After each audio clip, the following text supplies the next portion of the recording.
How to recover your Airbnb account. Let's get started. Launch your Airbnb app. You land to the Explore page. Now at the bottom, you're going to find different options. Navigate to the option of Login. Click on Login again. Now from here, you can easily get access to your account. All you have to do is provide the credentials.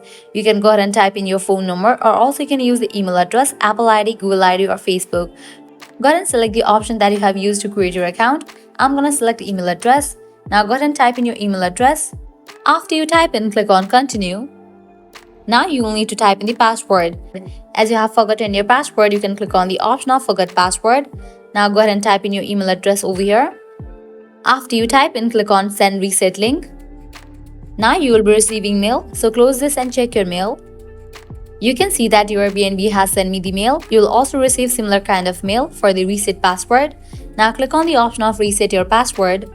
Now generate new password for your account.